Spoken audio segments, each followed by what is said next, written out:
এবারে আছে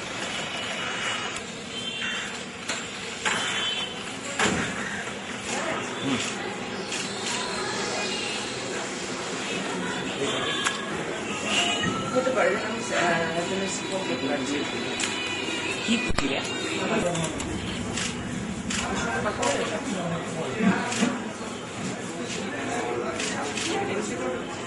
আমি সবটা জানতাম মানুষ চেহারা বুঝি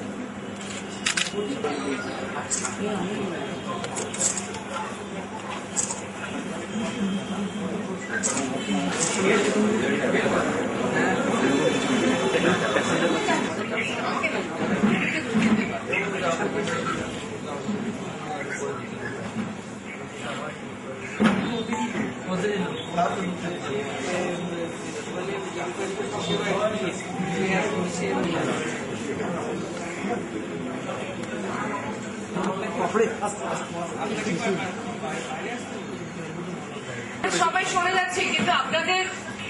এক্সকিউজ মি আপনারা একটা জিনিস বোঝার চেষ্টা করুন যে এখানে যে ডিপার্টমেন্টের এনকোয়ারিটা করছে সেখানে সমস্ত তরফের পুলিশ তো আমার আমাকে উনি জানতে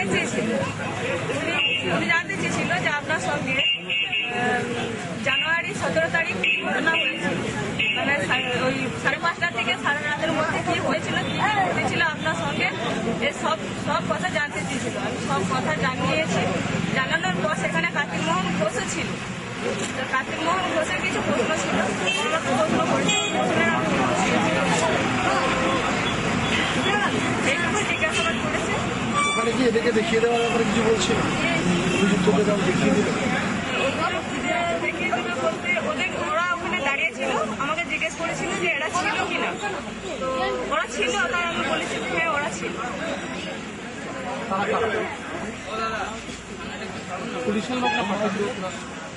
ওখানে তো যে 3 জনের নামে চার্জশিট দিয়েছে সিআইডি সে 3 জনই ছিল আদার্স কোনো লোক ছিল তোমার উপর অত্যাচারের সময় এই 3 জনই ছিল আমার উপর অত্যাচারের সময় এই 3 জনই ছিল তা না অনেক 4 গাড়ি পুলিশ ছিল প্রচুর পুলিশ ছিল তার মধ্যে এই 3 জন ছিল তার মধ্যে এই 3 জন ছিল কিন্তু শুধু এই 3 জন যে একা ছিল সেটা না অনেক পুলিশ ছিল তার সঙ্গে পাবলিক ছিল টিএমসি নেতাকর্মীরা ছিল শেখ মুস্তফা ছেলে আগব এই তদন্তে কি সাক্ষী থেকে সন্তুষ্ট দেখুন এই সাক্ষী তো দেওয়া হলো এখন দেখা যাক কিসের জন্য এই সাক্ষী নিয়েছে আমাকে তাও বলেনি কি হবে এই সাক্ষী নিয়ে তাও বলেনি এই সাক্ষী কোনো কপিও আমাকে দেয়নি তো পরবর্তীকালে বোঝা যাবে যে সাক্ষী কিসের জন্য আপনি কি 3 জনকে চিনতে পেরেছেন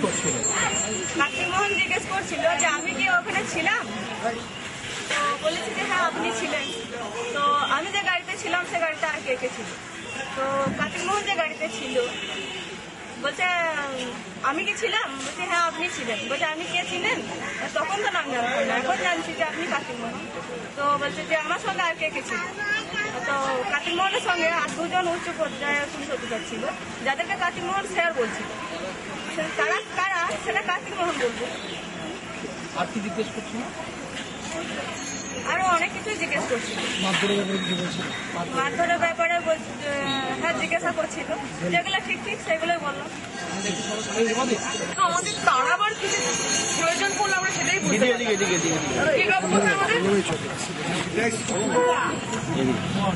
আরে একটু লোকটা না কারণে ভদ্রভাবে চুপচাপ বসেছিলাম বেরোবার জন্য অপেক্ষা করছিলাম এসে সুন্দর করে ঝগড়াঝাটি করে ওখান থেকে তাড়িয়ে অ্যাকচুয়ালি বললেন এখান থেকে বেরিয়ে বাইরে গিয়ে বসতে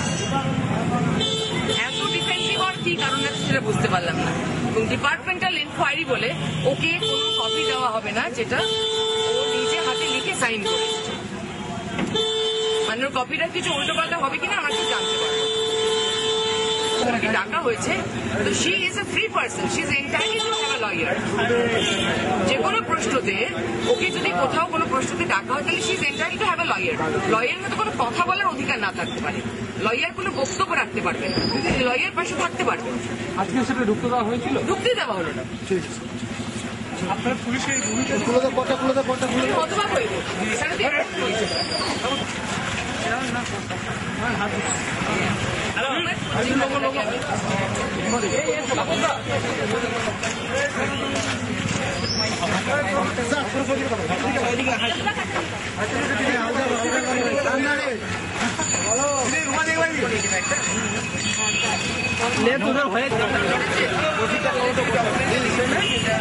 সাইড কর্নার রাস্তাঘাট চলে যাচ্ছে।